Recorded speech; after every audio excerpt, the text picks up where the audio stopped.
Saudara-saudari sekalian, salam sejahtera buat kita semua. Saat ini kita akan berbicara tentang jurnal khusus atau spesial jurnal. Yang dimaksudkan sebagai jurnal khusus adalah jurnal yang berkolom untuk mencatat transaksi-transaksi yang sering terjadi di dalam perusahaan. Jurnal khusus ini dibuat untuk menampung transaksi yang sering terjadi di dalam perusahaan, dan di mana jurnal umum yang selama ini dibuat oleh perusahaan itu kurang efektif untuk mencatat semua transaksi yang terjadi di dalam perusahaan. Secara umum, bahwa jenis jurnal khusus itu ada 4. Yang pertama itu kita sebutkan sebagai jurnal penjualan atau sales journal.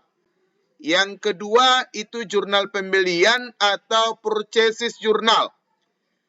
Yang ketiga, jurnal penerimaan kas atau cash receipt journal. Yang keempat, jurnal pengeluaran kas atau cash payment journal. Yang dimaksudkan sebagai jurnal penjualan adalah jurnal yang dibuat untuk mencatat transaksi penjualan, baik barang dagangan dan bukan barang dagangan yang dilakukan secara kredit. Jurnal pembelian itu adalah jurnal yang dibuat untuk mencatat transaksi pembelian baik barang dagangan maupun yang bukan barang dagangan yang dilakukan secara kredit. Yang ketiga itu adalah jurnal penerimaan kas atau cash receipt journal. Jurnal ini adalah jurnal yang dibuat untuk mencatat transaksi penerimaan kas. Jadi kalau terjadi penerimaan kas itu artinya kas masuk, dan jika ada kas masuk berarti kas itu bertambah.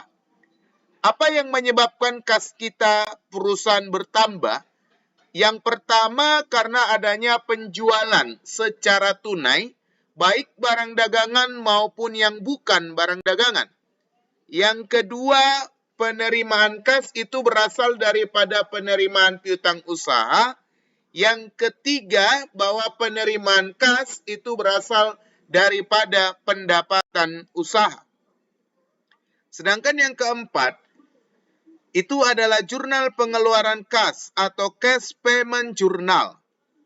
Bahwa cash payment journal itu adalah jurnal yang dibuat untuk mencatat transaksi pengeluaran kas perusahaan atau dikatakan sebagai kas keluar atau kas berkurang. Yang menyebabkan kas perusahaan berkurang, yang pertama karena kita melakukan pembelian secara tunai, baik pembelian barang dagangan maupun yang bukan barang dagangan. Yang kedua karena adanya pembayaran utang usaha. Yang ketiga karena adanya pembayaran beban usaha.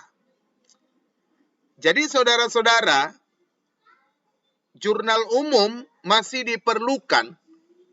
Dalam hal ini jurnal umum di sini adalah khusus untuk jurnal yang dibuat mencatat transaksi-transaksi yang tidak dicatat dalam jurnal khusus.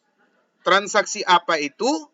Yang pertama, jika ada retur penjualan dan pengurangan harga, sales return and allowance.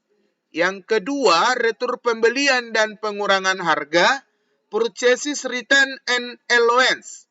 Dan yang ketiga adalah prive atau drawing. Demikianlah penjelasan singkat mengenai jurnal khusus spesial jurnal dan jurnal umum general jurnal. Terima kasih buat perhatian kita bersama.